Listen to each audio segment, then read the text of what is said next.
Hello dear student. तो कैसे हैं आप सभी? उम्मीद करता हूँ आप लोग स्वस्थ होंगे, मस्त होंगे, जबरदस्त होंगे, बिंदास होंगे और अपनी पढ़ाई को कंटिन्यू कर रहे होंगे।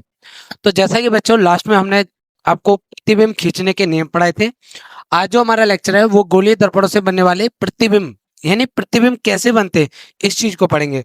आज देखेंगे कि गोलीय दर्पण जो हमने दो प्रकार के पढ़े थे, एक उत्तल दर्पण एक अवतल दर्पण, उससे प्रतिबिंब का निर्माण कैसे कैसे होता है। ठीक है, तो विशेषकर दो दर्पणों के बारे में आपको पढ़ना है।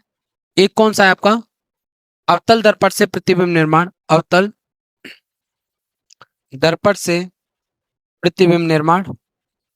प्रतिबिंब निर्माण जो अक्सर आपके एग्जाम में पूछ लिए जाते हैं वो इन दो से ही पूछा जाता है। और दूसरा किससे है?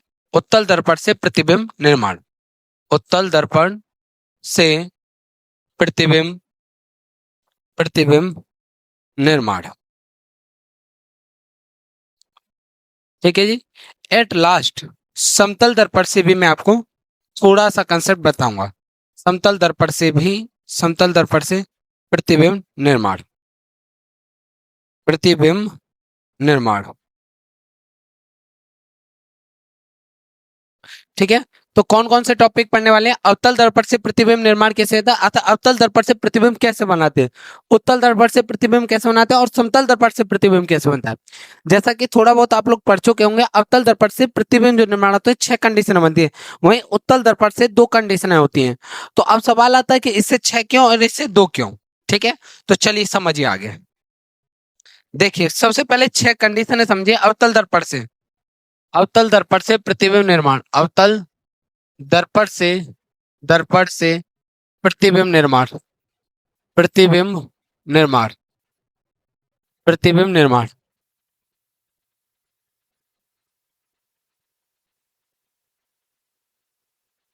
ठीक है, क्या पढ़ना है? अवतल दर्पण से प्रतिबिंब निर्माण।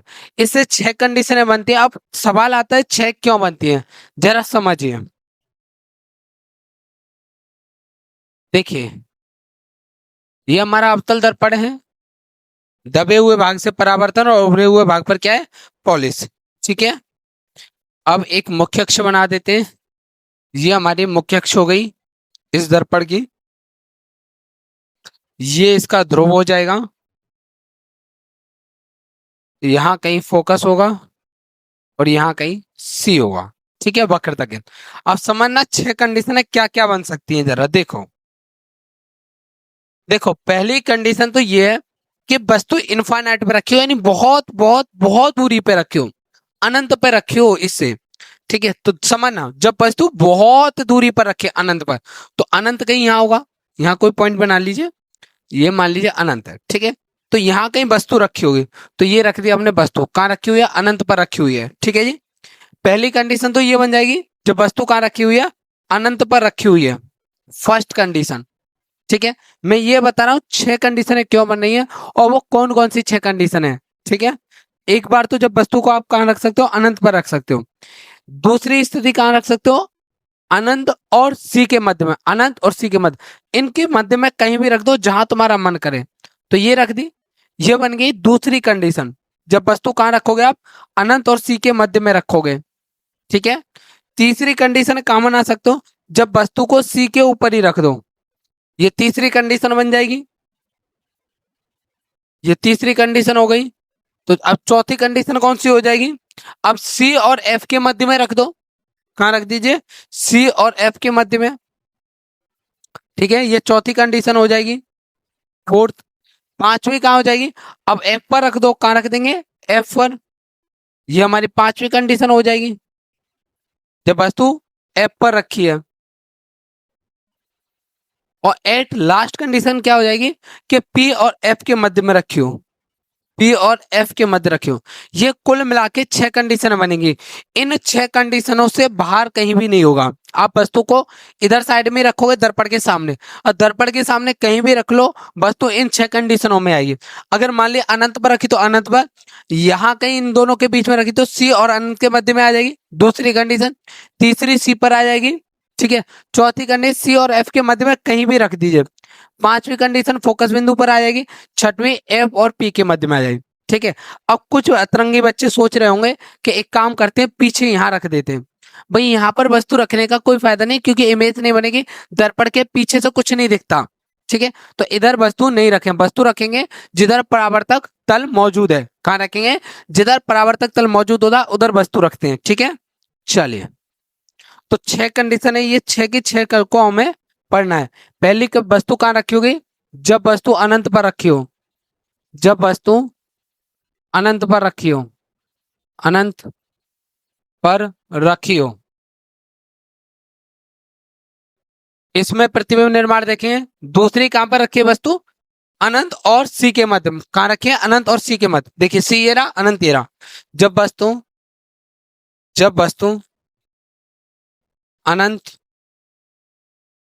व सी के मध्य रखी हो, मध्य रखी हो। अगली कंडीशन क्या है? जब वस्तु सी पर रखी है, जब वस्तु सी पर रखी हो, फिर क्या आ जाएगा? सी और एफ के मध्य में। जब वस्तु सी व एफ के मध्य रखी हो, मध्य रखी हो।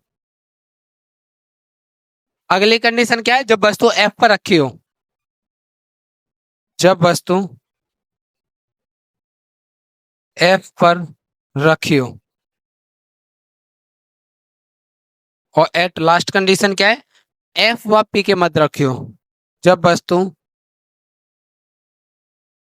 एफ व पी के मध्य रखी हो, मध्य रखी हो। तो कुल ये 6 कंडीशनें बनेंगी अवतल दर्पण द्वारा, और इनके द्वारा कहां कहां पर प्रतिबिंब कैसा कैसा बनता है, इस चीज की अभी चर्चा करते हैं। चलिए भाई, अवतल दर्पण द्वारा प्रतिबिंब निर्माण। अवतल दर्पण द्वारा प्रतिबिंब प्रतिबिंब निर्माण। अवतल दर्पण द्वारा प्रतिबिंब निर्माण। चलिए, तो पहली कंडीशन क्या थी? जब वस्तु अनंत पर रखी हो, जब वस्तु अनंत पर रखी हो, अनंत पर रखी हो।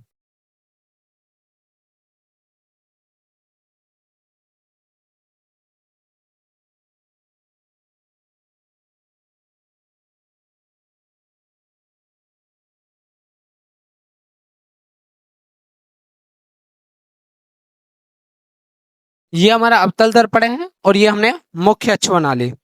अब वस्तु रखेंगे, अब देखिए ना कैसे खींचेंगे। ये हमारा P, यहाँ F और यहाँ कहीं C। ठीक है, अब वस्तु को अनंत पर रखते हैं। देखिए अनंत पर आपको रखी हुई वस्तु, ना तो आपको उसका आकार पता है ना आकृति पता, कैसे अनंत पर, यानी बहुत दूर रखी है, बहुत दूर। ठीक है, तो मान लीजिए ये यहाँ पर हमारा इन्फिनाइट पॉइंट है और ये मैंने वस्तु रख दी।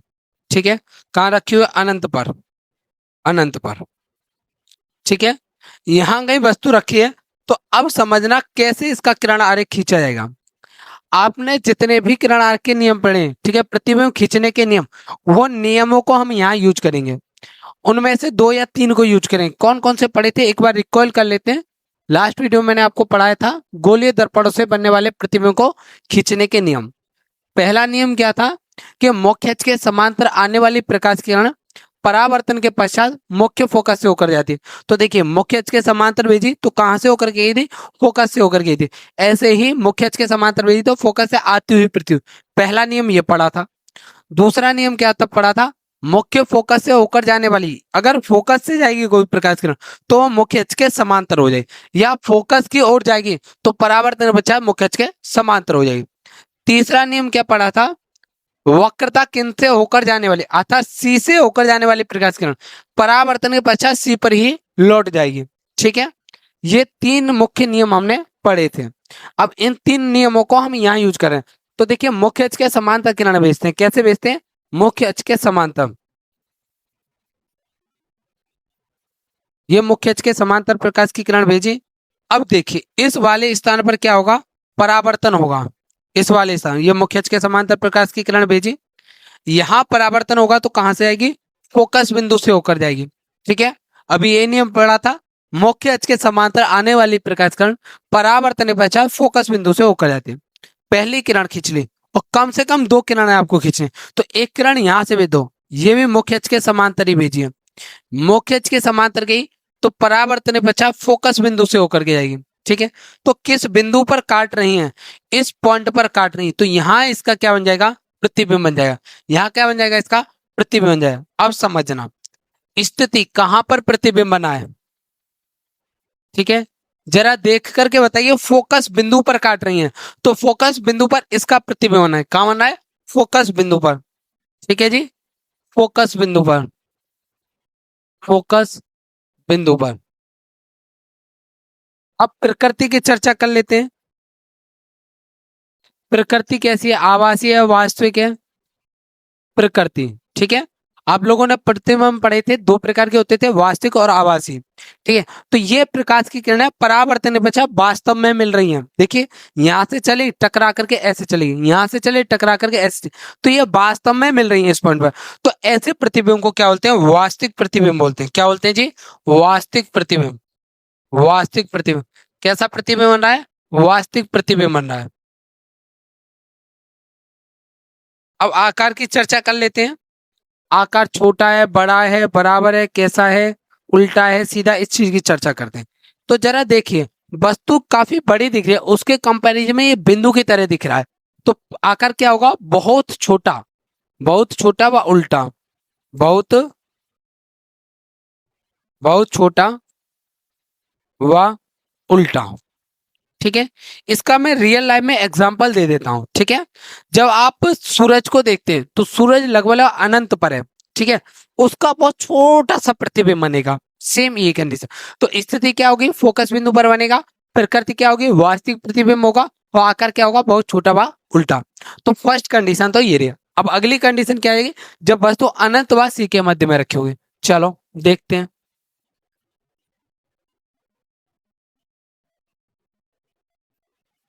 जब वस्तु अनंत व वक्रता केंद्र, वक्रता केंद्र सी के मध्य रखियो, मध्य रखियो। ठीक है, जब वस्तु अनंत व वक्रता केंद्र सी के मध्य रखियो, यही थी तो थी दूसरी कंडीशन, पढ़ लो। जब वस्तु अनंत व सी के मध्य रखियो। चले भाई,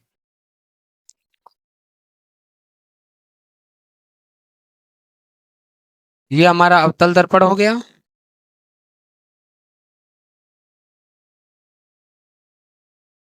ये इसकी मुख्य अक्ष, यहाँ कहीं ध्रुव एफ और ये सी। चलिए एक वस्तु यहां रख देते हैं, ये वस्तु रखी है, तो वही किरण आरेख, वही नियम लगाने हैं जो अभी अभी पढ़े थे। ये मुख्य अक्ष के समांतर भेजिए प्रकाश किरण, तो ये मुख्य अक्ष के समांतर भेज दी, कहां से जाएगी, फोकस बिंदु से होकर के। तो इस तरीके से प्रकाश किरण परावर्तन की पता चली जाएगी। ठीक है, मुख्य अक्ष के समांतर आई और फोकस बिंदु से होकर चले गए। अब एक प्रकाश की किरण सी से होकर भेजते हैं,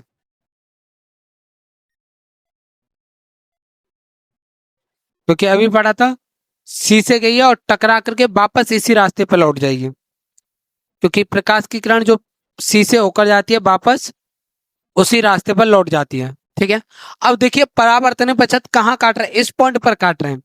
ठीक है, इस वाले पॉइंट पर काट रहे हैं। ठीक है, तो यहां पर क्या बन जाएगा, प्रतिबिंब बन जाएगा। यहाँ क्या बन जाएगा, वस्तु का प्रतिबिंब बन जाएगा। ये बन गया वस्तु का प्रतिबिंब। वस्तु को मान लीजिए ओ डैश नाम दे दे, तो ये प्रतिबिंब हो जाएगा आई डैश इंटू आई। ठीक है, आई आई डैश।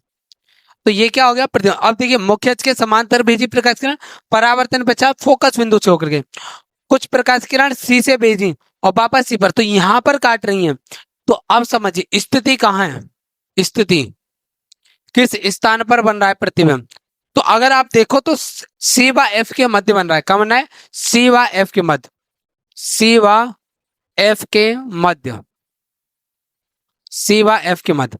अच्छा, प्रकृति क्या है? क्या प्रकाश की किरण वास्तव में मिल रही है? हाँ, वास्तव में मिल रही है। देखिए, ऐसे कहीं और टकरा करके यहां से, तो ये वास्तव में मिल रही हैं। तो ये प्रतिबिंब क्या हो जाएगा? वास्तविक प्रतिबिंब हो जाएगा। वास्तविक प्रतिबिंब, वास्तविक प्रतिबिंब। आकार भी देख लेते हैं। आकार देखिए, आकार वस्तु से छोटा क्लियरली दिख रहा है। ठीक है, वस्तु से छोटा। आकार क्या हो जाएगा? वस्तु से छोटा व उल्टा। वस्तु से छोटा व उल्टा। ठीक है जी। तो ये हमारी दो कंडीशन हो। अब कंडीशन नंबर 3 को देखते हैं। अब कहाँ आ जाएगी वस्तु? जब वस्तु सी पर रखी हो। तो देखो जरा, थर्ड कंडीशन, जब वस्तु वक्रता केंद्र पर रखी हो। वक्रता केंद्र सी पर रखी हो।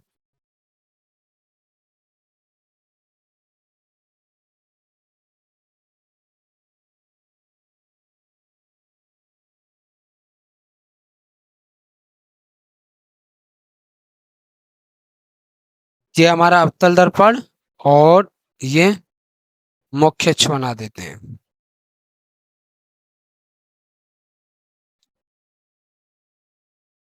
ये ध्रुव हो जाएगा, यहाँ कहीं एफ और यहाँ कहीं सी। ठीक है। अब वस्तु कहाँ रखी है हमारी? एफ सी पर रखी है। ये वस्तु रख दी। ठीक है। सेम वही नियम अपनाने जो अभी आपने पढ़े। चलिए, मुख्य अक्ष के समांतर प्रकाश की किरण भेजते हैं। कहां से आएगी? फोकस बिंदु से होकर जाएगी। ठीक है। एक फोकस बिंदु से होकर भेज दो।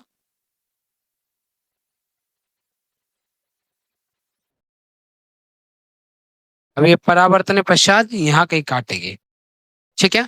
अब जरा देखिए प्रतिबिंब कहाँ बन रहा है। ये बन रहा प्रतिबिंब, थोड़ा सा टेढ़ा हो गया है। चलिए मैं सीधा कर देता हूँ उसको।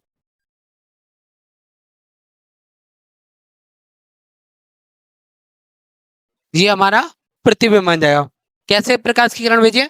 मुख्य अक्ष के समांतर भेजी तो कहां से आएंगे? फोकस बिंदु से। और एक प्रकाश किरण फोकस बिंदु से भेजिए तो मुख्य अक्ष के समांतर हो जाएगी। तो ये जो दोनों किरणें इस पॉइंट पर काटेंगी, यहाँ क्या बन जाएगा? इनका प्रतिबिंब बन जाएगा। ठीक है। चलिए, स्थिति कहाँ बन रहा है? सी पर बन रहा है। ठीक है। कहाँ बन रहा है? वक्रता केंद्र पर।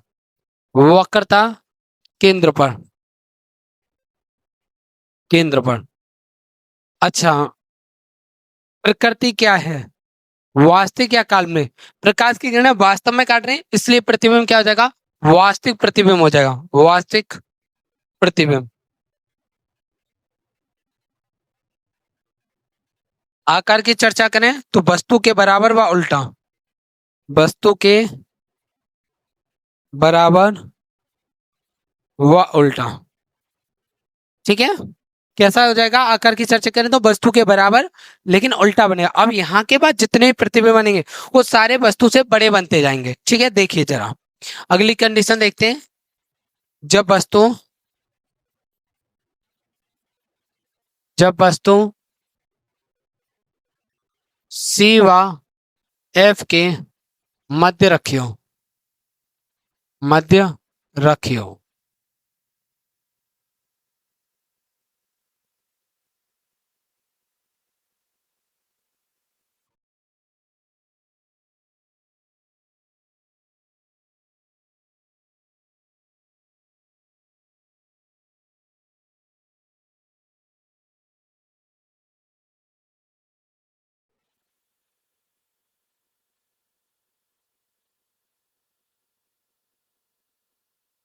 चलिए, अब वस्तु को कहाँ रखा है? इन दोनों के मध्य यहाँ रखा है।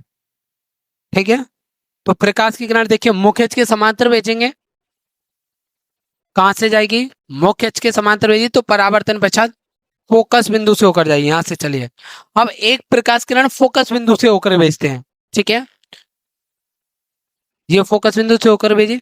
अब ये क्या होगी? मुख्य अक्ष के समांतर हो जाएगी। तो मुख्य अक्ष के समांतर है, यहाँ कहीं काट रही है ये। यहाँ क्या बन जाएगा? इनका प्रतिबिंब बन जाएगा।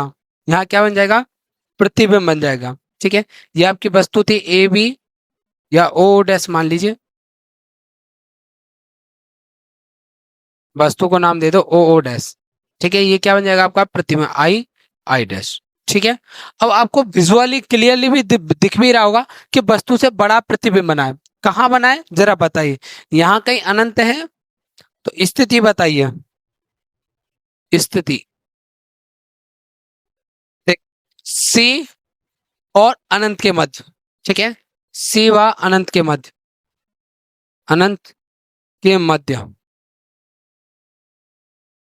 प्रकृति क्या हो जाएगी, वास्तव में काट रही तो वास्तविक प्रतिबिंब, वास्तविक प्रतिबिंब, वास्तविक प्रतिबिंब। आकार की बात करें तो वस्तु से बड़ा व उल्टा, वस्तु से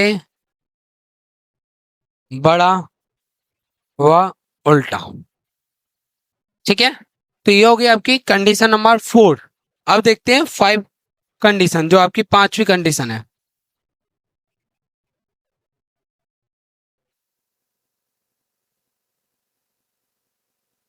चलिए, जब वस्तु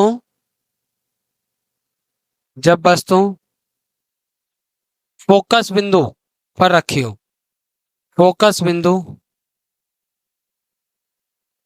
एफ पर रखी हो,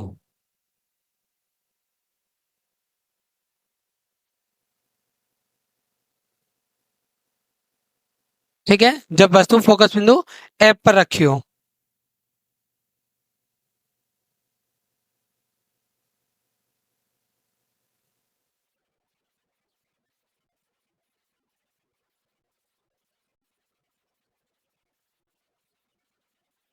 यहां कहीं पी एफ और सी।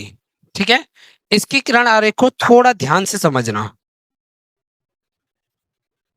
यहां कहीं वस्तु रखी है, ठीक है, अब भेजते हैं मुख्य अक्ष के समांतर। ये मुख्य अक्ष के समांतर वही कहां से आएगी, फोकस बिंदु से होकर जाएगी। ठीक है, अब दूसरी किरण कहां से भेजोगे, क्योंकि यहां तो देखिए कोई पॉइंट दिख नहीं रहा, तो आप समझिए, देखिए यहां से एक किरण, प्रकाश की किरण ऐसे करके चली और यहां से टकरा करके वो कहां से आएगी, सी बिंदु से होकर जाएगी।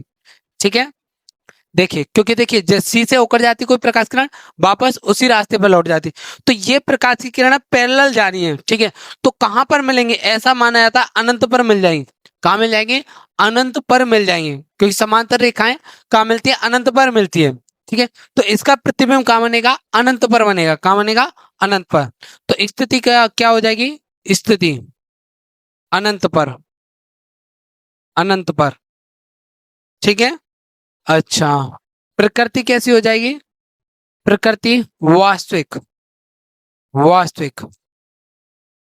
आकार कैसा हो जाएगा, बहुत बड़ा व उल्टा, बहुत बड़ा व उल्टा।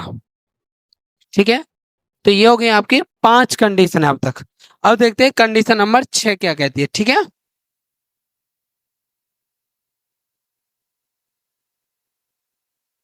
जब वस्तु एफ व पी के मध्य रखियो, मध्य रखियो,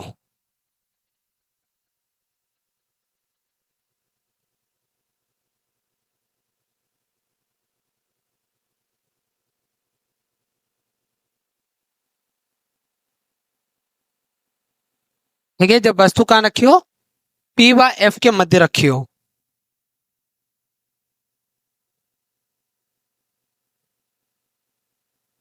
यहां कहीं पी एफ और ये सी, ये रख दी वस्तु इन दोनों के मध्य में।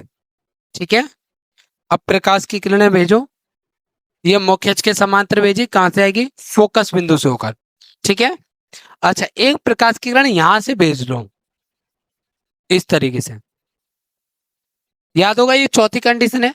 तो प्रकाश किरण ऐसे भेजी और ये यहां से चली गई। एक बार याद दिला देता हूं, इस चौथी कंडीशन को मैंने तुम्हें पढ़ाया था जिस समय मैंने प्रतिबिंब खींचने के नियम पढ़ाए थे। देखिए, प्रकाश किरण, ठीक है, और टकरा करके ये चली गई। अब देखो, ये दोनों प्रकाश की किरणें फैलती जा रही हैं, क्या ये कहीं मिलेंगे, मुझे तो नहीं लग रहा कहीं मिलेंगे। तो एक काम करते हैं, पीछे मिला के देखते हैं, शायद मिल जाए। पीछे कहीं मिला के देखते हैं, शायद मिल जाए। चलिए,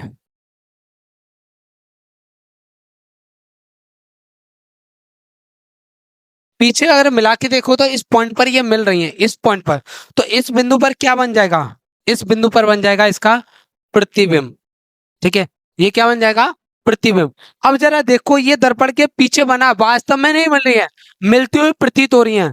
तो जरा देखिए, स्थिति कहां पर है, दर्पण के पीछे, दर्पण के पीछे।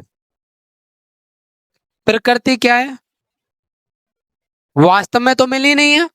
ठीक है, प्रकृति क्या है, वास्तव में तो मिल नहीं रही है, मिलती हुई प्रतीत हो रही है। क्या हो रही है, मिलती हुई प्रतीत। तो ये कैसा प्रतिबिंब हो जाएगा, आभासी या काल्पनिक, आभासी प्रतिबिंब, प्रतिबिंब। आकार कैसा हो जाएगा, वस्तु से बड़ा व सीधा, आकार वस्तु से बड़ा व सीधा। ठीक है जी, ये कुल मिलाकर के आपकी 6 कंडीशनें थी आपकी, जो उम्मीद करता हूं आप लोगों को समझ में आ गई होंगी। ठीक है, एक यही कंडीशन है अवतल दर्पण के अंदर जहां पर आभासी प्रतिबिंब बनता है, बाकी 5 कंडीशन में वास्तविक बनता है। ठीक है, एक बार आप इन सब का स्क्रीनशॉट ले लो फटाफट, जो आज आपने पढ़ाया अभी तक।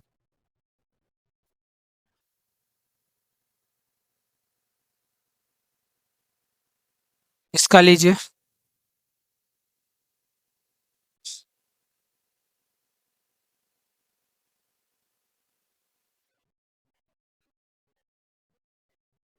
चलिए भाई, आप लोगों ने स्क्रीनशॉट ले लिए होंगे। अब जरा ये तो थे अवतल दर्पण से प्रतिबिंब निर्माण, अब जरा देख लेते हैं उत्तल दर्पण से प्रतिबिंब निर्माण कैसे होता है। ठीक है, उत्तल दर्पण द्वारा, उत्तल दर्पण द्वारा, दर्पण द्वारा प्रतिबिंब निर्माण, प्रतिबिंब निर्माण। इसमें 2 कंडीशन बनती है। अब 2 क्यों बनती है जरा देखना।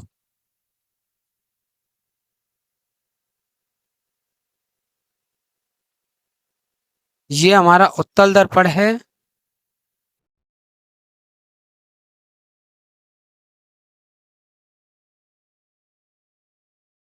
ये P, यहाँ कहीं F और यहाँ कहीं C।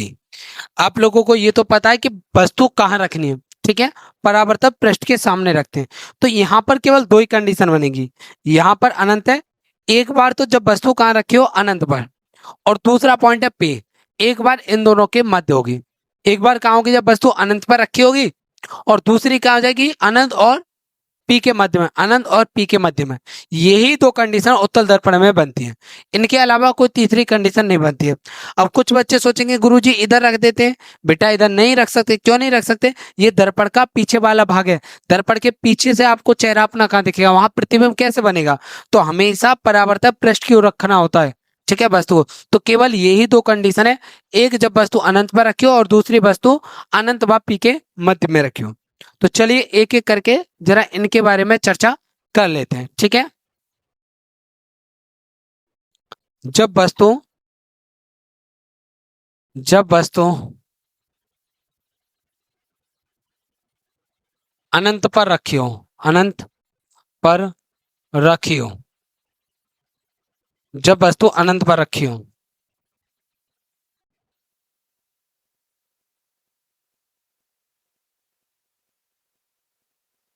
ये हमारा उत्तल दर्पण बन गया, ये इसकी मुख्य अक्ष पी एफ सी, और ये अनंत पर कोई वस्तु रख देते हैं। मान लीजिए इनफिनाइट पर, अनंत पर रखी हुई कोई वस्तु है, यहां से प्रकाश की किरण भेजते हैं मुख्य अक्ष के समांतर। ठीक है, तो देखिए परावर्तन के पश्चात ये ऐसे करके चली जाएंगी। ठीक है, आप लोगों को याद होगा उत्तल दर्पण में प्रतिबिंब कैसे खींचे थे, तो मुख्य अक्ष के समांतर गई, तो इस तरीके से चली जाएगी।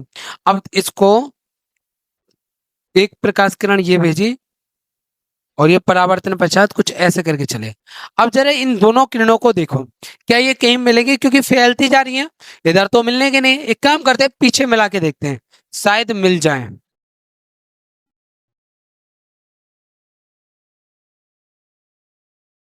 अगर देखोगे तो यहाँ ये दोनों मिल रही हैं, इस पॉइंट पर मिल रही हैं, तो यहाँ क्या बन जाएगा, इसका प्रतिबिंब बन जाएगा। यहाँ क्या बन जाएगा, इसका प्रतिबिंब बन जाएगा। ठीक है। अच्छा, तो स्थिति कहाँ बन रहा है, फोकस बिंदु पर, फोकस बिंदु पर, फोकस बिंदु पर, बिंदु पर। ठीक है, कहाँ बन रहा है प्रतिबिंब, फोकस बिंदु पर बन रहा है। अच्छा, प्रकृति क्या है,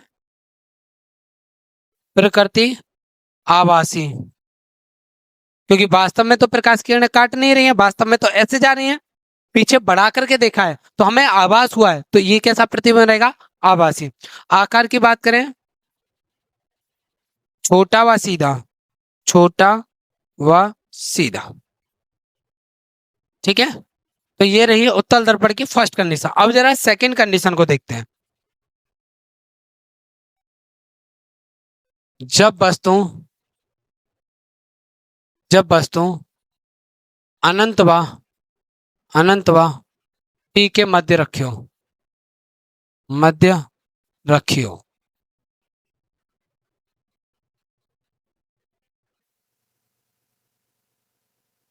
अनंत व पी के मध्य रखियो।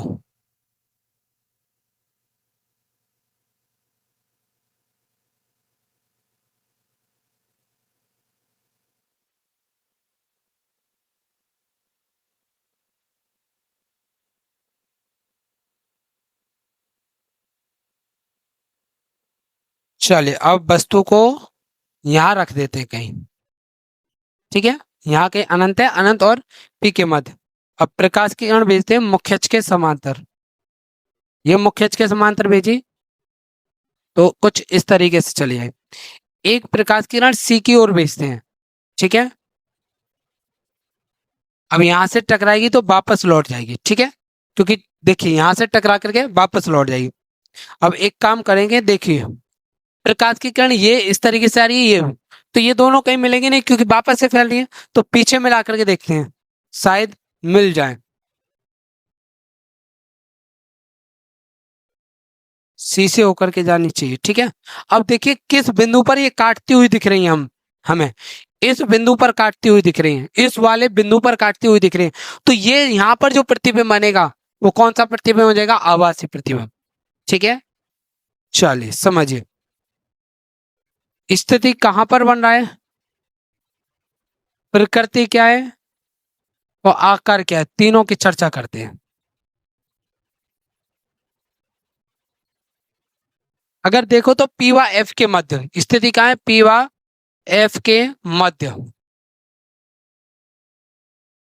प्रकृति क्या है, आभासी है, आभासी, आभासी। आकार क्या है, वस्तु से छोटा, वस्तु से छोटा व सीधा। ठीक है जी, तो ये हो गए आपके उत्तल और अवतल दर्पण से प्रतिबिंब निर्माण। अब आपको एक कंसेप्ट दे देता हूं, देखिए समझिए। अगर जब भी प्रतिबिंब दर्पण के पीछे बनेगा तो वो आभासी बनेगा। ठीक है, और आप लोगों ने नोटिस किया तो देखो यहाँ पीछे बना तो आभासी बना, यहाँ पीछे बना तो आभासी बना, इस कंडीशन में पीछे बना था कहाँ है, इस वाले में, तो आभासी बना। बाकी सब में क्या है, इधर जब भी बना है दर्पण के सामने बना है तो कैसा बना है, वास्तविक बना है। ठीक है, चले अब जरा एक दर्पण और रह गया, समतल दर्पण। ठीक है, हालांकि पेपर में नहीं पूछेगा, पेपर में इन्हीं में से पूछेगा। ठीक है, लेकिन क्यूरियोसिटी बच्चों को रहती है कि उसका भी समझ लें, जान लें। तो समतल दर्पण द्वारा प्रतिबिंब निर्माण, समतल दर्पण द्वारा प्रतिबिंब निर्माण, प्रतिबिंब निर्माण।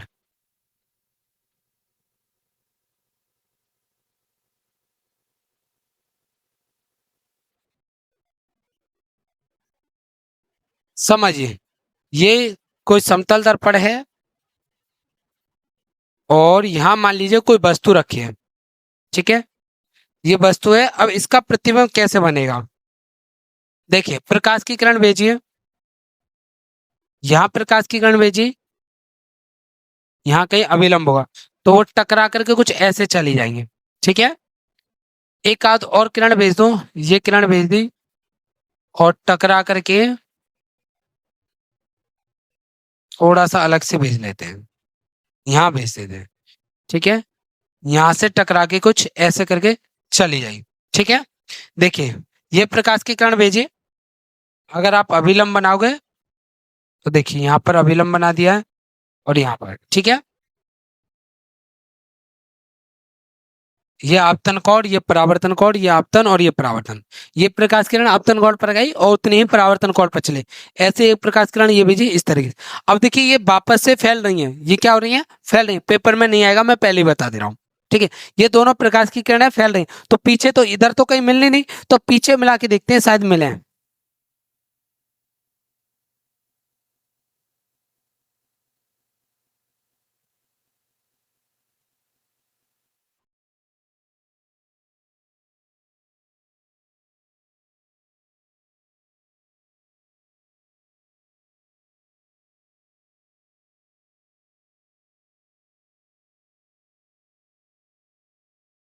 ये प्रकाश की किरणें कुछ इस बिंदु पर काट रही हैं। तो यहाँ क्या बन गया, इसका प्रतिबिंब बन गया। ठीक है, ये क्या बन गया, इसका प्रतिबिंब। ये आपकी वस्तु है और ये क्या है, प्रतिबिंब। ठीक है जी, चलिए अब जरा इस प्रतिबिंब के बारे में कुछ बता देता हूँ, कुछ खास बातें याद रखना। आभासी प्रतिबिंब बनता है इसमें। कैसा बनता है, आभासी प्रतिबिंब। दूसरा, आकार वस्तु के बराबर होता है, वस्तु के बराबर, वस्तु के बराबर। ठीक है, प्रकृति कैसी होती है, आभासी होती है। ठीक है, और वस्तु के बराबर बनता है। ठीक है, तो ये थे हमारे दर्पण द्वारा प्रतिबिंब निर्माण। उम्मीद करता हूं आप लोगों ने इनको एंजॉय किया होगा, अच्छे से समझ में आए होंगे।